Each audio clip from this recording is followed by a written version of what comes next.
Bonsoir mes chers amis. Mon agenda en fait foi, c'est le mercredi 16 novembre 1887 que mon ami Sherlock Holmes fut consulté au sujet de l'homme qui vouait aux horloges une haine mortelle. Ce jour-là, je m'en souviens comme si c'était hier, il faisait un froid glacial. Toute la matinée, un brouillard jaune avait collé aux vitres. Gaz et lampes à pétrole demeuraient allumées, ainsi qu'un bon feu. Et, à midi passé, le petit déjeuner n'était pas encore desservi. Sherlock Holmes était de très mauvaise humeur. Je le voyais à sa pipe, qu'il gardait éteinte pendant qu'il parcourait le journal. Vêtu de son éternelle robe de chambre grise, apparemment écossais et replié au fond de son fauteuil, il bougonnait. Rien. Absolument rien. Vous dites? Je dis qu'il ne se passe rien nulle part. Je vais me faire rembourser mon journal. Pas le plus petit crime?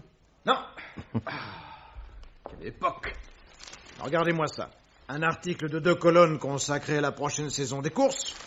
3 lignes pour dire que pour la 12e fois, des nihilistes trament un noir complot contre le grand-duc Alexis à Odessa.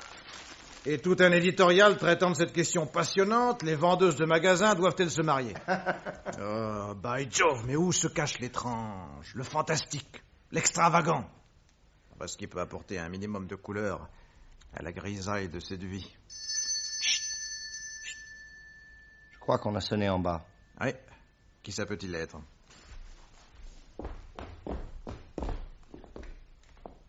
Nous nous précipitons à la fenêtre et nous arrivons juste pour voir repartir un luxueux coupé aux portières ornées d'un M majuscule. En bas, notre logeuse avait ouvert aux visiteurs qui montaient maintenant l'escalier. J'y vais. Et j'ouvris à une ravissante jeune fille qui n'avait pas plus de 18 ans et qui portait une valise. Vous êtes Monsieur Sherlock Holmes? Non, mademoiselle, non, je suis le docteur Watson. Monsieur Holmes est dans le salon. Qui dois-je annoncer? Célia Forsyth.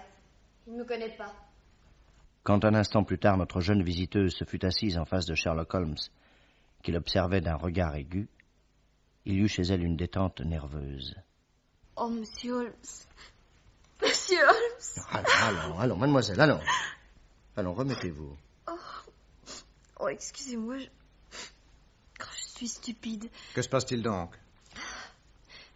On m'a dit, Monsieur Holmes, que vous pouviez deviner le secret de vos visiteurs et le but de leur démarche avant qu'ils n'aient dit un seul mot. On surestime mes qualités, mademoiselle. À vous voir, je ne déduis absolument rien. Sinon, que vous êtes demoiselle de compagnie, que vous voyagez rarement, mais que vous venez de rentrer d'un séjour en Suisse. Oh, c'est exact. Mais comment devinez-vous cela? Enfantin. Bien qu'elle ne soit pas neuve, votre valise n'est ni usée ni défraîchie par de nombreux voyages. Et je vois sur le côté une étiquette, Hôtel Splendide, Grindelwald, Suisse. Mais cela n'indique en rien que je suis demoiselle de compagnie. Non, mais je l'ai vu à d'autres détails. D'abord, bien que d'un goût très sûr, vos vêtements ne sont ni neufs ni d'étoffe coûteuse. Cependant, vous êtes descendu dans l'hôtel le plus cher de Grindelwald. Et vous êtes venu ici dans un coupé de luxe dont le M majuscule sur la portière ne correspond en rien aux initiales CF marquées sur votre valise.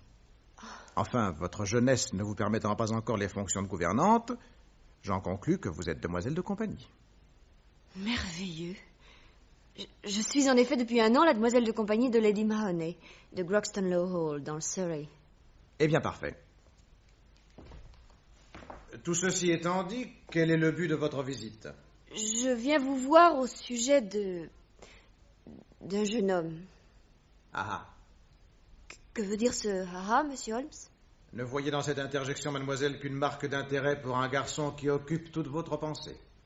Toute ma pensée, mais à quoi voyez-vous cela? Un certain rose qui a subitement coloré vos joues et vous auriez tort de vous en défendre. Décidément, rien ne vous échappe. C'est mon métier, mademoiselle. Poursuivez. Eh bien, le jeune homme dont je viens vous parler s'appelle Charles. Grâce à Dieu, il n'est pas fou, heureusement. Mais il y a cependant chez lui quelque chose d'étrange. Ah oui? Quoi donc? Il ne peut pas supporter la vue d'une horloge. D'une horloge? Oui. Au cours de ces 15 derniers jours, et sans motif explicable, il s'est comporté bizarrement vis-à-vis de 7 horloges, dont 2 fois sous mes propres yeux. Voilà qui est amusant. Ah, ben, personnellement, je ne trouve pas. Vous connaissez ce garçon depuis longtemps?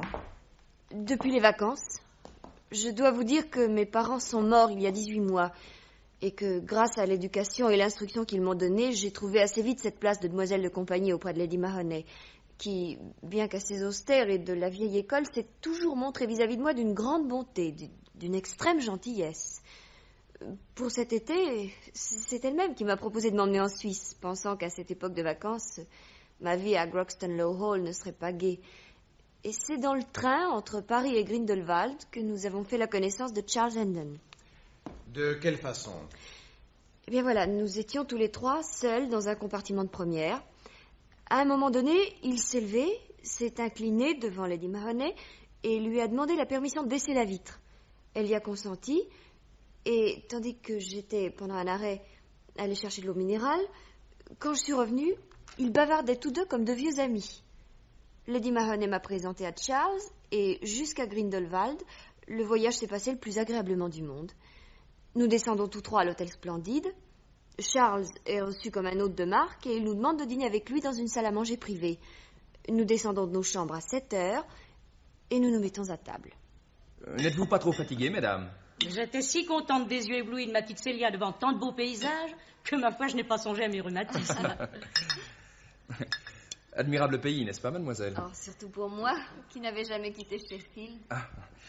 Je connais par ici des promenades qui m'inclinent à penser que la Suisse est le plus beau pays du monde. Si Lady Mahoney le permet, dès demain, j'aimerais vous montrer un certain panorama dont je ne lasserai probablement jamais. Je vous y autorise volontiers. Mais qu'avez-vous? Je voudrais bien savoir ce qu'il y a derrière ces plantes vertes. Excusez-moi. Qu'est-ce qu'il a? Ah, parbleu, une horloge. Qu'avez-vous? Mais qu'est-ce qu'il fait? Mais qu'est-ce qu'il lui prend? Oh, mon Dieu! Mais qu'est-ce qu'il y a? Mais qu'est-ce qui se passe? Excusez-moi. Mais enfin, monsieur Hendon, mais pourquoi avez-vous brisé cette horloge? Ah, ne vous inquiétez pas, mon cher directeur, je vous prie encore de m'excuser. Quelle que soit sa valeur, vous aurez l'obligeance de la porter sur ma note. Bien, monsieur. Maître d'hôtel. Oui, monsieur. Veuillez enlever ces débris et faire réparer cette chaise. Bien, monsieur. Lady Mahoney et moi, nous étions abasourdis. Trep, le valet de chambre personnel de Charles qui l'accompagnait en voyage, était accouru et il aidait le maître d'hôtel à ramasser les restes de l'horloge. Il avait l'air profondément gêné et même, il faut bien le dire, assez honteux du comportement de son maître. Et le dîner continua? Oui, et l'incident fut vite oublié. Pendant 2 jours, Charles se montra d'une parfaite sérénité. Nous prenions nos repas ensemble dans cette même salle à manger qui nous avait été réservée et dont la cheminée demeurait maintenant cachée par un haut paravent, afin de dissimuler le bas de la glace qui avait été brisée, elle aussi. Ce jour-là, Charles arriva un peu en retard pour le déjeuner. Oh, je suis navré. J'espère que vous avez commencé sans moi. Bonne promenade. Ah, mesdames. Un enchantement. Ah non, maître d'hôtel, merci. Je préférerais un peu de champagne. Du 68, si vous en avez. Chère mademoiselle Célia, croyez-moi, levez-vous tous les matins de très bonne heure et allez respirer à plein poumon sur cette neige qui scintille au soleil. Ah, je ne connais rien de plus exaltant. Bon, si vous voulez, je vous attendrai demain matin dès 8 heures. À cette heure-là, monsieur, je prends le breakfast avec Lady Mahoney. Ah oui. Pour une fois, vous m'abandonnerez, mon enfant. Oh, je vous remercie, madame. Je vous en suis moi aussi infiniment reconnaissant, madame. Mais... Ah ça, mais... Mais qu'avez-vous? Écoutez. Quoi donc? Mais ce tic-tac! Mais ma parole, on a apporté ici une nouvelle horloge? Ah, qu'est-ce que je disais?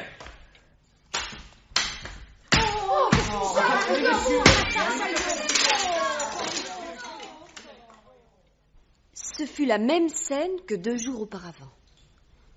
Quand il eut démoli l'horloge que le matin même, en effet, on avait posée sur la cheminée à la place de l'ancienne, Charles retrouva son calme, déclara en souriant qu'il paierait largement le prix, et le déjeuner continua.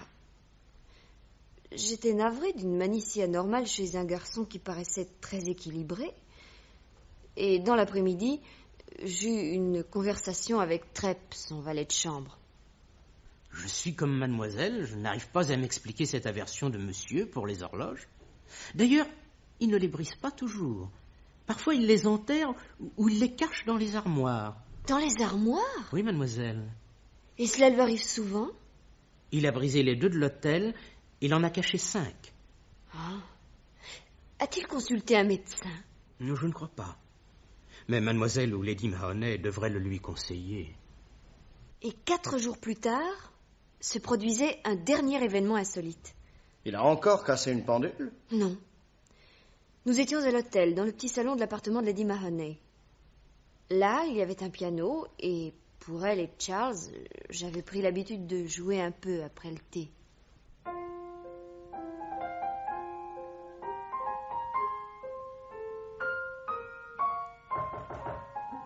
Entrez.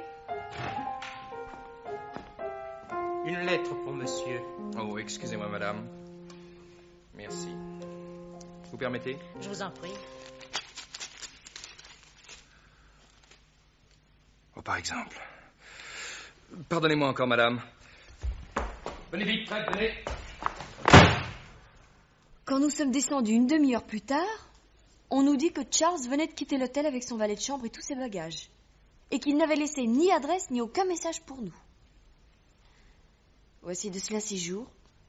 Depuis, aucune nouvelle de lui. Avez-vous remarqué le timbre qu'il y avait sur l'enveloppe? Oui, c'était un timbre étranger. Votre question d'ailleurs m'étonne singulièrement dans votre bouche. Ah oui, pourquoi?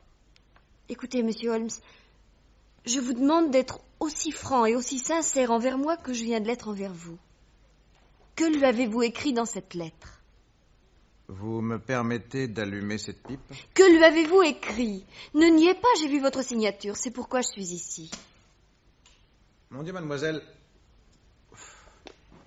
dans certains cas, il ne faut pas répondre à la légère, et moi j'ai encore une question à vous poser. Laquelle? Est-ce que Lady Mahoney a conservé son amitié à Monsieur Charles Hendon? Oui. Aussi curieux que cela paraisse, elle lui était même devenue très attachée. À plusieurs reprises, je l'ai entendu l'appeler Alec.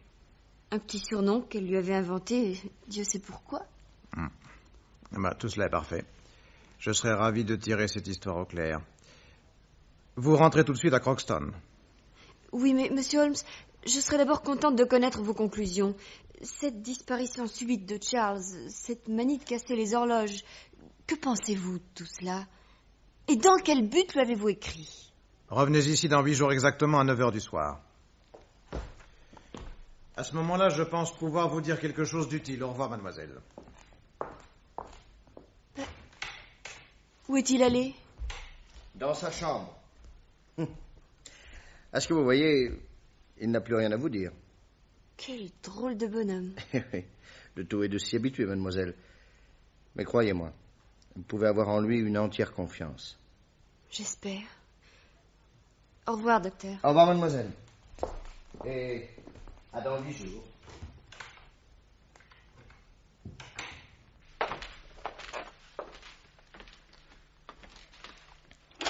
Sans reproche, mon cher Holmes, vous auriez pu prendre congé plus gentiment de cette pauvre jeune fille.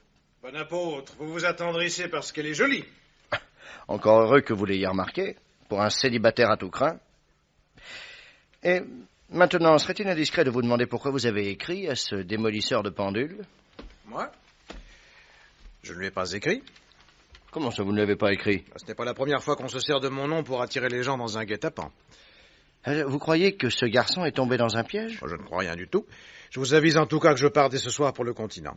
Pour la Suisse? Je n'ai rien à faire en Suisse. La piste s'étend beaucoup plus loin. Ah oui? Alors, où allez-vous? La curiosité vous perdra, mon cher Watson. Mais enfin, Holmes... On vous a exposé les faits comme à moi. Vous connaissez mes méthodes, alors. Concluez. Là-dessus, il me tourna le dos. Furieux, j'allais fumer des pipes dans le salon en lui chipant du tabac dans un de ses paquets. qui, comme par hasard, traînait au fond d'une pantoufle. 1 heure plus tard, Sherlock Holmes sortait de sa chambre vêtu d'une longue cape d'Inverness et d'une casquette de voyage. Il posa sa valise. Un dernier mot, Watson, puisque vous ne semblez pas visité par la lumière. Moi? Oui, rappelez-vous que M. Charles Hendon ne supporte pas... Ah oui, les horloges, ça je sais. Oui, je ne crois pas que ce soit les horloges même qu'il est en aversion. Pensez aux 5 autres qu'il aurait rangés dans les armoires sans les pulvériser. Et alors? Oui, alors pensez-y. À mercredi prochain, Watson, 9h du soir, quand cette pendule sonnera, à moins que vous ne l'ayez démolie d'ici là.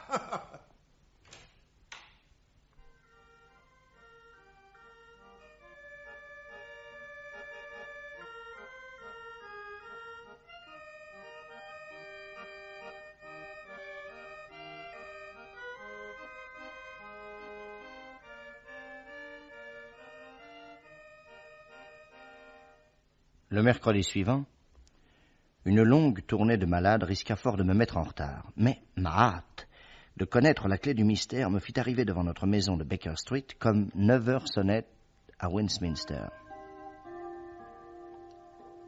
Les fenêtres étaient allumées et j'aperçus la longue et mince silhouette de mon ami Sherlock Holmes qui passait et repassait derrière les stores.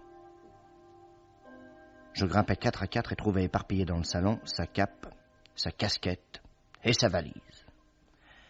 Ce voyage ne lui avait pas appris l'ordre. Ah, Watson. Ah, content de votre randonnée? Du tout.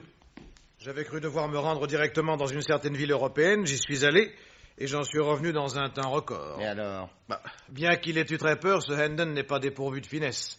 À peine avait-il quitté la Suisse qu'il a deviné que la lettre était un piège. À un moment, j'ai retrouvé sa trace, puis je l'ai perdue. Ça, ce doit être mademoiselle Forsyth. Oui, je vais ouvrir. Entrèrent en effet la ravissante Célia, suivie d'un homme petit, fluet, coiffé d'un chapeau melon et dont le visage glabre était encadré de ces favoris courts qu'on appelle côtelettes. Bonsoir, messieurs. Permettez-moi de vous présenter Trepp, le valet de chambre de Charles. Messieurs, Bonsoir. Car je vous le dis tout de suite, monsieur Holmes, Charles est en Angleterre, Où ça? à Groxton. Il est venu nous demander asile. Oh, j'aurais dû vous envoyer un télégramme, mais Lady Mahoney me l'a interdit. Ah. Ce soir, Trepp avait affaire à Londres. Nous avons voyagé ensemble et quand il a su que je venais vous voir, il m'a demandé s'il serait indiscret de m'accompagner. veuillez m'excuser, monsieur Holmes, mais vous comprenez, votre réputation... Je suis si content que vous vous intéressiez à mon maître. J'ai tellement hâte de savoir si vous avez pu apprendre quelque chose. Trop peu, hélas, mon pauvre Trepp. Mais dites-moi, mademoiselle, la propriété de Lady Mahoney, où se trouve maintenant Charles Hendon, est assez isolée, je suppose. Elle l'est complètement, monsieur Holmes. Cela vaut mieux, n'est-ce pas? Watson. Oui. Passez-moi la grande carte du Surrey. Où ça? Sous la table, là-bas, au milieu de mes éprouvettes. Oui. Ok, fouillis. Mais quel fouillis, hein? Ah, ça voilà. Donnez. Merci. Déplions-la. Regardez cette région, Watson. Vous voyez, c'est bien ce que je pensais, idéal pour un crime. Quelle imprudence. Vous voyez, c'est la pleine campagne, rien que des champs et des bois. Tenez, voilà Groxton Low Hall. La gare la plus proche est à 5 kilomètres. Ah, mademoiselle Célia, en recueillant ce pauvre Charles, vous avez assumé là une lourde responsabilité. Mais moi, personnellement, monsieur Holmes, je ne suis pour rien dans cette décision. Il y a même là un mystère qui me rend presque folle.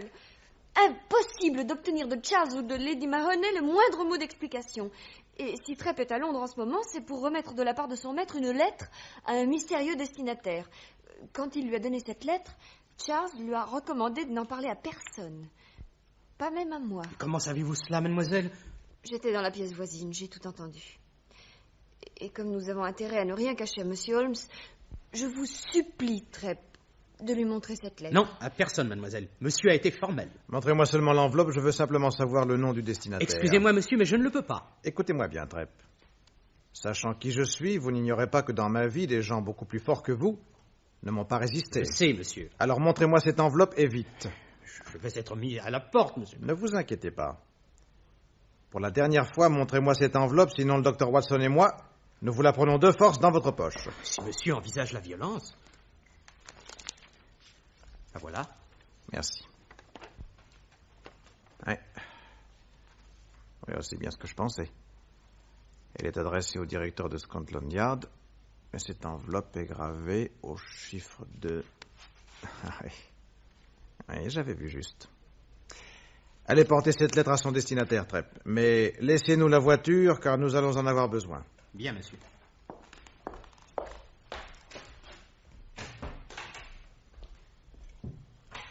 Maintenant, Watson, voulez-vous regarder l'heure des trains dans l'indicateur? Oui. Dites-moi, êtes-vous armé? Oui, j'ai ma canne. Votre canne? Prenez votre Webley 320 avec des cartouches numéro 2. Oh, vous croyez que Charles est en danger à ce point? Oui. Il y a des trains fréquents pour la gare de Broxton qui est bien, comme vous l'avez dit, à 5 km du château. En réalité, il y en a un dans 20 minutes. Alors vite. Mais ce n'est pas celui-là qu'il faut prendre. Et comment cela? Mais cet après-midi, j'ai décidé Lady Mahoney à faire appel à vous et elle m'a demandé de prendre le train de 10h25, qui est le dernier. Elle nous attendra à la gare avec la voiture. Bien. Alors, allons-y.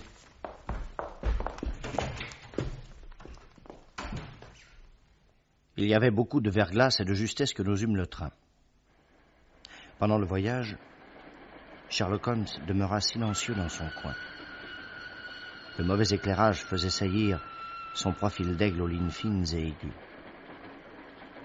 Dehors, la lune brillait, ronde et froide. Il était près d'11h30 quand nous descendîmes à une petite gare.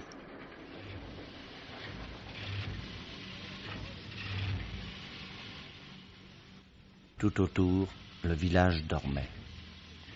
Un landau ouvert, attelé de 2 chevaux, nous attendait.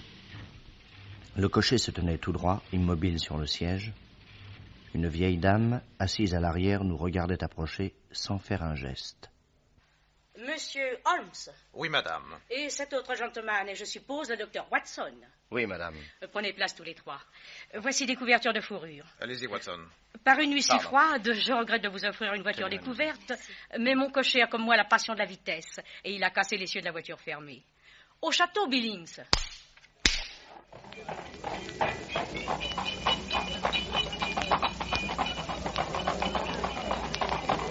Oh, il va comme le vent. Je suis une très vieille femme, docteur, mais j'ai gardé les habitudes de ma jeunesse. Et j'ai été jeune à une époque où l'on conduisait vite.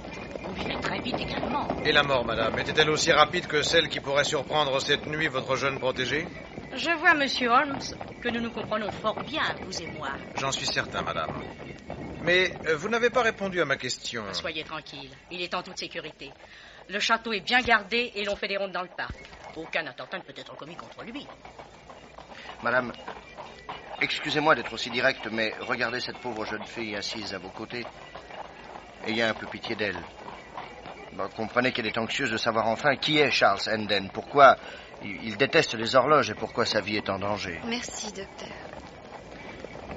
De tout cela, vous n'avez pas la moindre idée, Watson? Non, tout ce que je peux dire, c'est que ce garçon fait des éclats en public et que ce n'est pas le fait d'un véritable Anglais. Bravo! Charles Hendon, en effet, n'est pas un Anglais. Comment, mais il parle l'anglais à la perfection? Parce qu'il appartient, mademoiselle, à une haute société où l'on parle l'anglais et le français avec autant de pureté que la langue maternelle. De quelle société voulez-vous parler? D'une cour impériale d'Europe. Vous rappelez-vous, Watson, que quelques instants avant la visite de mademoiselle Forsyth à Baker Street, je vous ai lu diverses rubriques de mon journal qui me paraissaient parfaitement inintéressantes. Oui. Entre autres, quelques lignes annonçant que les nihilistes de la Russie impériale étaient soupçonnés de comploter contre la vie du grand-duc Alexis à Odessa.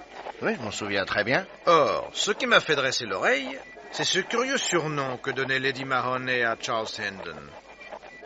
Mais oui, Alec. C'était donc le diminutif d'Alexis.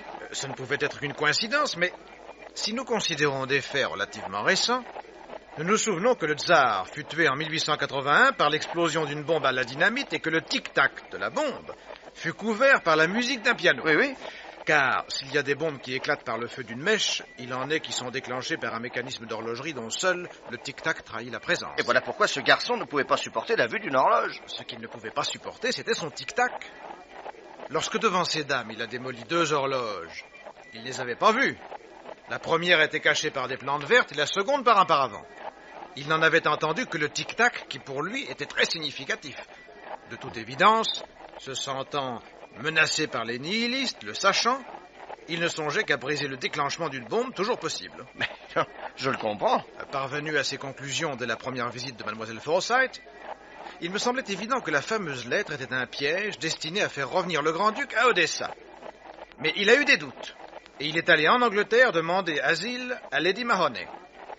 Je n'y ai pas songé tout de suite, mais dès le début, j'étais certain qu'une dame de notre aristocratie n'aurait jamais lié conversation dans un compartiment de chemin de fer avec un jeune homme qui n'aurait pas été, selon l'expression même de Mademoiselle Forsyth, son vieil ami. Je sous-estimais vos qualités, monsieur Holmes. J'ai connu en effet Alexis à Saint-Pétersbourg, quand il n'était encore qu'un petit garçon en costume marin.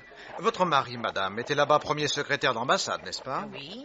À Odessa, où j'étais encore il y a 4 jours, j'ai appris aussi quelque chose de fort intéressant. Quoi donc? Le nom de l'agent des nihilistes chargé de l'exécution du grand-duc. Allons donc. Je vous répète que le château est gardé, qu'on fait des rondes dans le parc. Un renard, madame, peut échapper au chien. Et il n'y a pas seulement que les gardes. À cette heure-ci, monsieur Holmes, notre pauvre Alec est assis dans une pièce au vieux mur très épais et sa porte est fermée à double tour de l'intérieur. Les fenêtres ont des barreaux si serrés que personne ne pourrait y passer une main. Mais la cheminée... Elle a une hotte dont l'ouverture est si petite que personne ne pourrait y descendre. Et de plus, le feu est allumé. Ouais. Et le toit? Soyez tranquille. Lui aussi est sous bonne garde. Après avoir porté une lettre au chef de Scotland Yard, le valet de chambre d'Alec, son fidèle Trepp, est rentré par un train qui précédait le nôtre. Et c'est lui qui monte la garde sur le toit. Trepp? Trepp est sur le toit? Cocher! Vite! Vite! Plus vite! Qu'est-ce qui vous prend? Il me prend, madame, que Trepp n'est pas le véritable nom de ce valet de chambre. Son nom est Trepoff, et il n'est pas plus valet de chambre que moi. C'est bien lui, n'est-ce pas, mademoiselle, qui vous a raconté l'histoire des 5 autres horloges? Oui. Pure invention. Il voulait faire passer Charles Hendon pour un fou. Cacher une horloge contenant une bombe chargée dans une armoire aurait été de la démence. Vous pensez bien que le grand-duc Alexis ne l'aurait jamais fait. Mais ce Trepoff a dû cependant avoir 100 occasions de le tuer avec un poignard ou du poison sans courir à une bombe. Mais la bombe, Watson, c'est entre toutes l'arme spectaculaire. Les révolutionnaires l'emploieront toujours. Il faut que leurs victimes soient anéanties sous un tas de décombres afin que le monde n'ignore rien de leur propre puissance. Mais la lettre à Scotland Yard... Et vous pensez bien que Trepoff l'a jetée dans un égout. C'est épouvantable. Mon Dieu! Nous voici arrivés, je crois.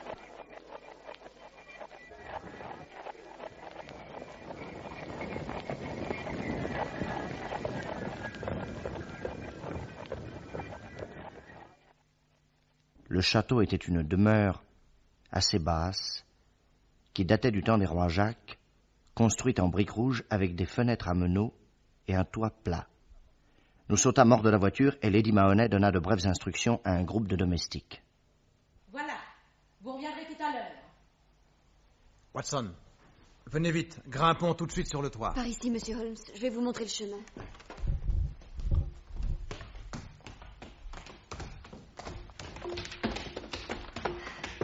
Voilà. Impossible de monter plus haut, mais avec cette échelle, par cette lucarne, vous atteindrez le toit. Parlons bas. Oui. Vous avez votre revolver, Watson? Oui. Armez-le. Voilà. Bien. Maintenant, grimpons. Dieu vous protège.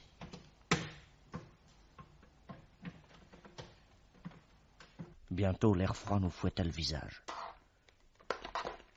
Nous rampâmes avec précaution sur le toit plat. Tout autour de nous, il y avait des cheminées, des souches hautes qui se dressaient comme des fantômes, des tuyaux noircis par la fumée qui entourait une grande coupole de plomb, brillant comme de l'argent sous la lune. Tout au bout, là où le faîtage d'un vieux pignon montait vers le ciel, une forme noire semblait accroupie au-dessus d'une cheminée. C'est lui. Trepoff. Oui. Vous croyez? La forme a bougé. Approchons-nous doucement. Rampons. Non, non, non, surtout pas de bruit.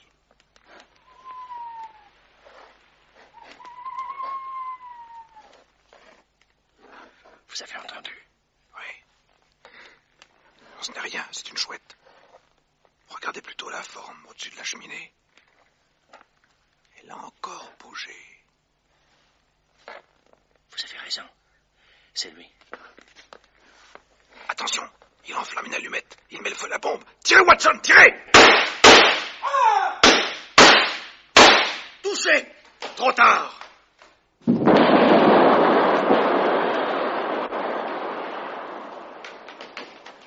Vous êtes blessé, Watson? Non, mais la déflagration m'a un peu secoué. Et vous? Ça va à peu près. Vous avez vu, toute la cheminée s'est soulevée. Et la montée en l'air comme un pilier de feu. Ah oui, j'ai eu l'impression que le toit se cabrait sous nos pieds. Watson, venez! Venez voir! Qu'est-ce que c'est? Regardez. Le cadavre de Trepov. Il a reçu le souffle de la bombe en haut de la cheminée. Dieu ait son âme. Maintenant, descendons vite, mais je crains bien que le grand-duc n'ait subi le même sort. Le palier du premier étage était envahi par une fumée âcre. Nous courûmes vers les débris d'une porte qui avait volé en éclats. C'était celle de la chambre où s'était enfermé le grand-duc Alexis. Ce qui avait été une imposante cheminée n'était plus qu'un grand trou sous les restes calcinés d'une lourde hotte de pierre. Le feu de la grille avait été projeté dans la pièce et l'air était empuanti par le tapis qui brûlait. Holmes s'élança dans la fumée et je le vis plonger sous les débris d'un piano. Vite, Watson, il vit encore. Moi, je ne peux plus rien. Vous pouvez tout. Il était temps. Jusqu'à l'aube, le jeune duc oscilla entre la vie et la mort dans la chambre où nous l'avions transporté. Enfin, quand le soleil se leva au-dessus du parc, je notai que le coma faisait place à un sommeil normal. Je vous en supplie, docteur, dites-moi la vérité. Espérez-vous le sauver? Oui, mademoiselle, oui, il n'a que des blessures superficielles, mais la secousse à elle seule aurait pu lui être fatale. Non, maintenant qu'il dort, il vivra. Et votre présence à son chevet ne fera que hâter sa guérison. Oh, alors j'y resterai jour et nuit. Bien sûr. Quant à nous, Watson, au cas où vous raconteriez cette aventure, ayez l'honnêteté, je vous prie, d'emporter le crédit à qui de droit. C'est-à-dire à vous? Non, mais aux bons vieux artisans du roi Jacques qui ont fabriqué une hotte de cheminée d'une telle résistance qu'ils ont évité à un grand-duc de Russie d'avoir la tête arrachée des épaules. Une raison de plus, n'est-ce pas, pour nous faire aimer le travail bien fait.